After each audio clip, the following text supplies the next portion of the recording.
Liberty versus security in today's violent world. This isn't a new discussion.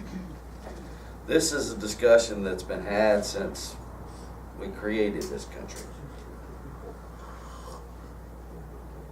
We'll get into that. Can we have security and happiness globally? Can we? Or is there always going to be somebody who doesn't like the status quo and wants something somebody else has? Well, then there's the extreme. Has anyone read A Brave New World? Well, if you haven't, it's homework. See if you can get through the first part without being disgusted. My wife was horrified, basically threw the book at me and said it shouldn't be in the house. But you know, everything was pretty secure. Everybody was pretty happy. It would mean taking over and controlling every aspect of human life on the planet. Sound like fun? Well, in the book, there's plenty of drugs and sex. Yeah. People are pretty happy. Can we have complete and total liberty to do as we please? Anarchy. The only security what we make for our individual selves. Do I need to suggest Lord of the Flies?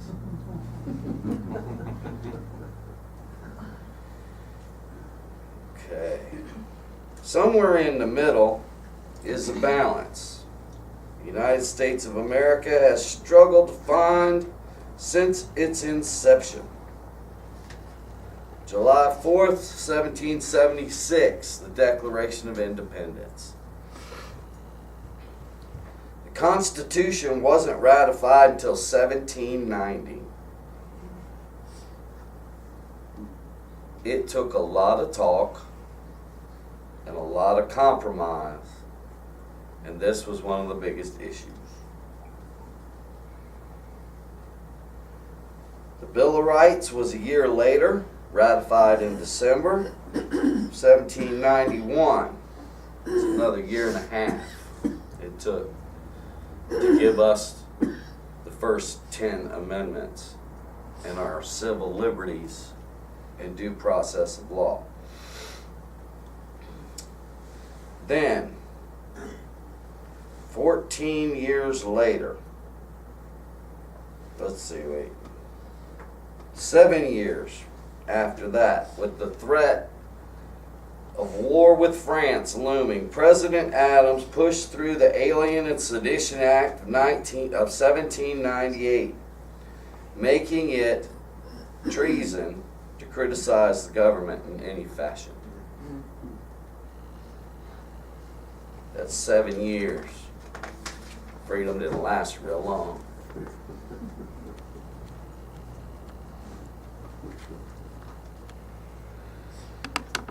It took more than 15 years to create a free country and less than half that to take it away. Luckily, people back then paid attention. News didn't travel quite as fast, but they still voted Adams and all the supporters out and repealed the Alien and Sedition Act because it violated the Constitution and the Bill of Rights. If the freedom of speech is taken away, then dumb and silent we may be led like sheep to the slaughter. George Washington. During the Civil War, President Abraham Lincoln suspended the writ of habeas corpus and summarily started jailing Southern sympathizers to maintain control of the Union.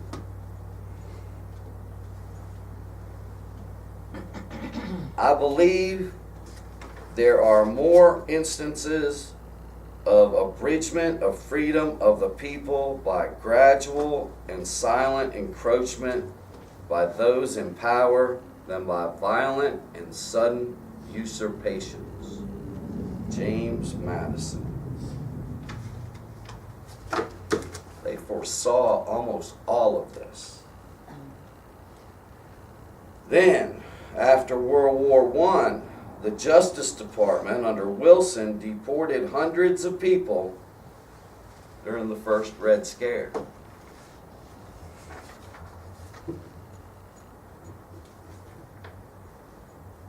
Madison again, if tyranny and oppression come to this land, it will be in the guise of fighting a foreign enemy.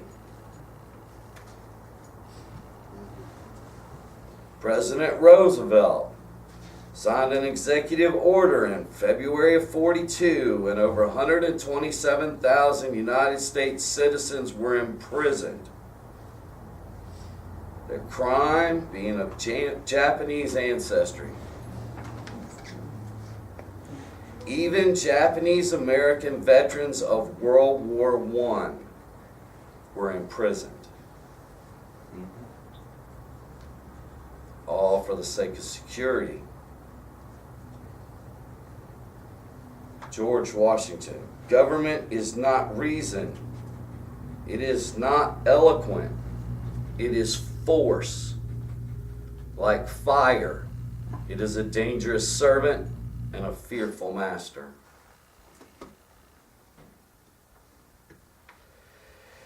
After World War II, I don't really need to get into it. We'll just say Senator Joe McCarthy.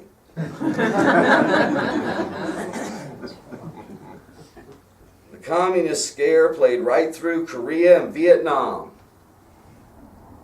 The Cold War escalated into 1983, when the Cold War put us within minutes of global thermonuclear annihilation. If you don't know, we were this close. We were actually this close several times that year. I was not in the country at the time.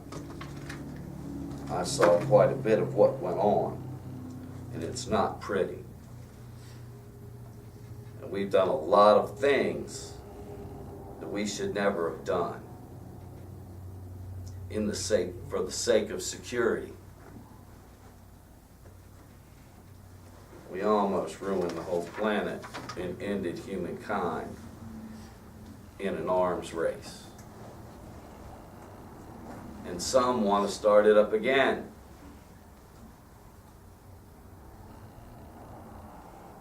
We've seen what happened through all of this, and yet people want to round up Muslims and put them in camps like we did the Japanese. People want to, where am I here? To guard against the imposters of pretended patriotism, George Washington. Now we come to it once again. Terrorism everywhere. What can we do? We can do all these things we've done before that didn't work and abused people. And it won't work again. Doing the same thing over and over again, expecting a different result.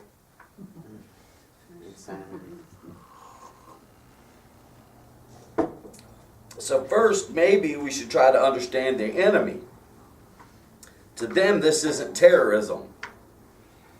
It's war.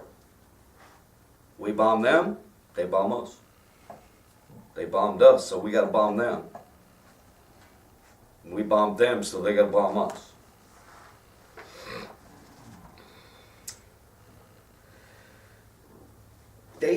People think that they hate us because we're American and the way we live, and they hate America and all this. Even Osama bin Laden said, in taking credit for 9/11, that it was done because we were too close to Mecca and we were occupying their countries. We meddle in their affairs. It all started and comes back to our support of Israel as they do to the Palestinians what we did to the Native Americans. For every one we kill, we create 100 more. It's not possible to kill them all. Benjamin Franklin, do good to your friends to keep them, to your enemies to win them. Ricky didn't make it here today, but he has said numerous times that in his missions in Iraq and Afghanistan, a good portion of the mission was to win the hearts and minds of the people. We seem to have lost that, and we're back to trying killing everybody. For every favor we do them, we may only win over one person. But for every harm, we create a bunch of enemies. We round up Muslims in this country, we're just creating enemies of our own citizens. If the government said, all you white people might be terrorists, y'all go over in this prison camp, that wouldn't go over very well. But apparently, we can do it for other groups of people.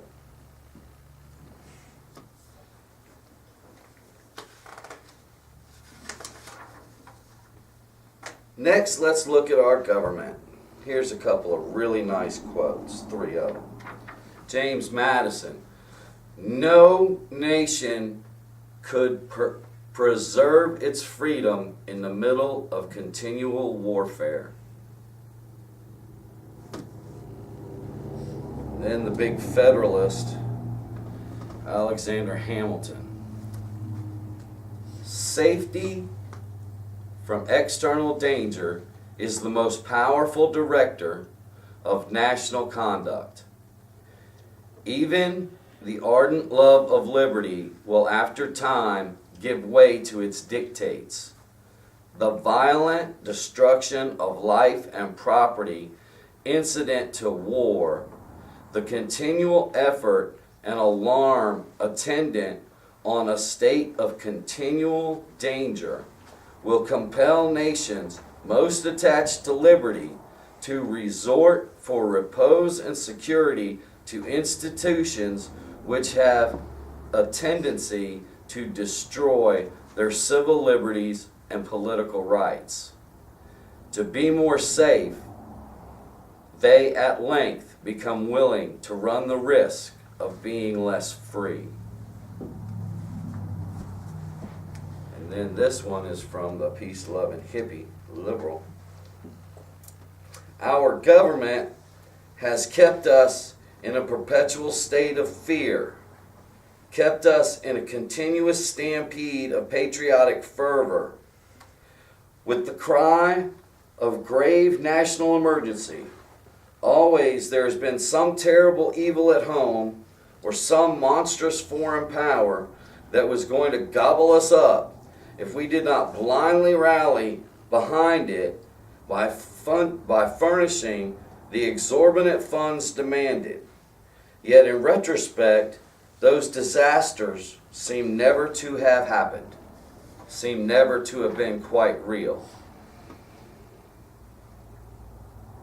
And that was General Douglas MacArthur. American Caesar, 1965.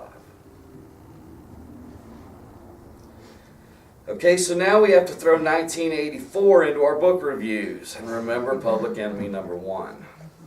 There's going to be a test next month. All of our presidential candidates are calling for war. But can we win this war? Will it ever end? The only ones who see an end to war are the dead.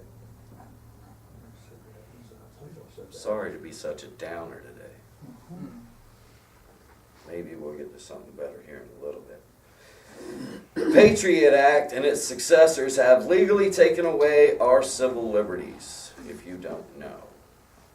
Due process is no more. It is now legal for the United States government to detain American citizens indefinitely without notifying anyone or bringing charges. That sounds okay, right? Didn't we have problems with that when other countries did that? Yeah. Okay. Where did I go? People want to round up Muslims. Yeah, we've seen that work in the past. But we have to be safe and secure. All these shootings. How do we fix it? Can we take all the guns away? No. Can't happen. Too many guns in America. It'll be the end of the republic. They'll be fighting everywhere. You can't do it.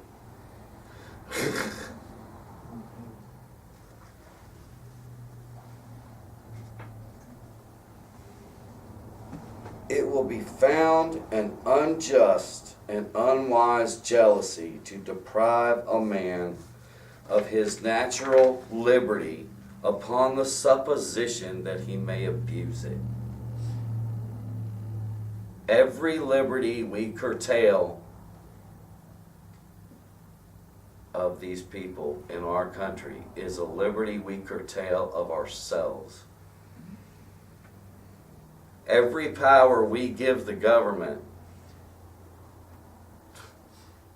is really going to be hard to get back. Most of the time, they don't give crap back.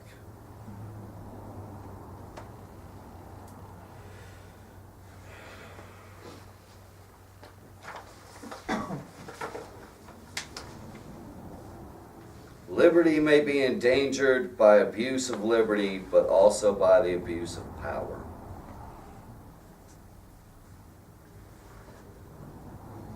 This I really like because of the way our politics are now.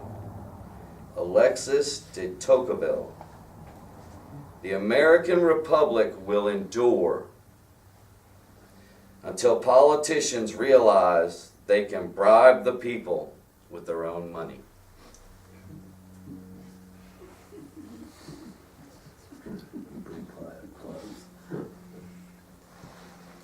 Are there things we can do to be more secure without the loss of our liberty? Yes, I believe there are. I do believe that all peaceable, law-abiding citizens should have the right to buy, own, possess weapons, firearms. Anybody else? No. You're on a no-fly list, you don't get a gun.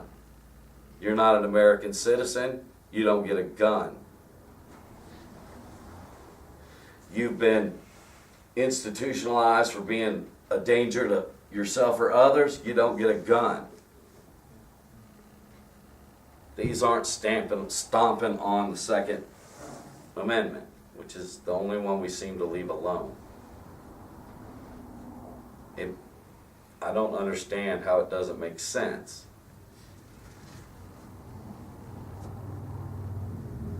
I know that these are my opinions. I'm not telling you they're facts. You want to secure the airports? Move the security stuff to the front door. Put in a lot of it so there's not a big crowd of people. There's no reason to blow anything up. The Capitol Police did a really good job against a man from Tennessee with a pellet gun who was a school bus driver. That made us look good, didn't it? We've done a lot of things. I've seen a lot of things. We're at a crossroads again where it comes to liberty versus security. So far, every time we've come up to it, we've made a mistake.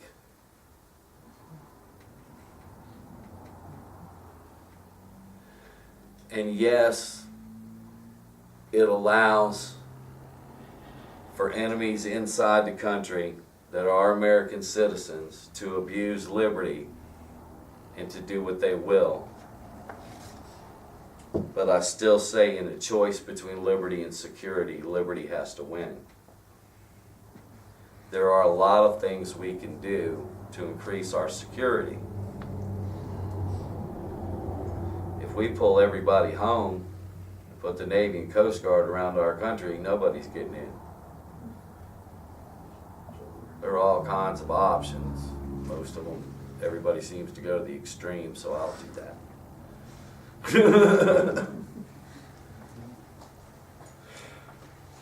But everybody expects the quote from Benjamin Franklin about liberty. But to be honest, that quote is taken out of context and doesn't mean anything about the security here. He was talking about the taxation of the people of the whole state for the security of one family that went out into Indian property and put up fences. So I won't use it, but I will use this one.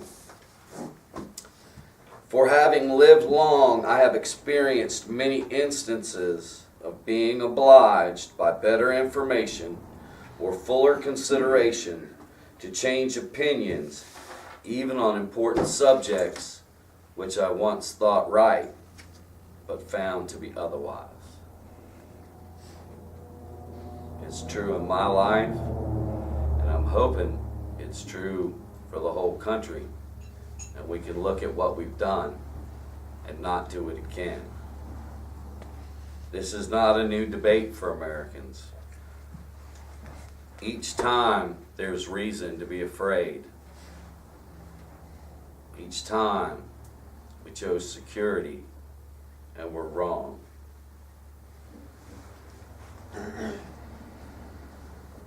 Let's make a better choice this time. Of course, the only way I see to win it all, be excellent to each other. Peace.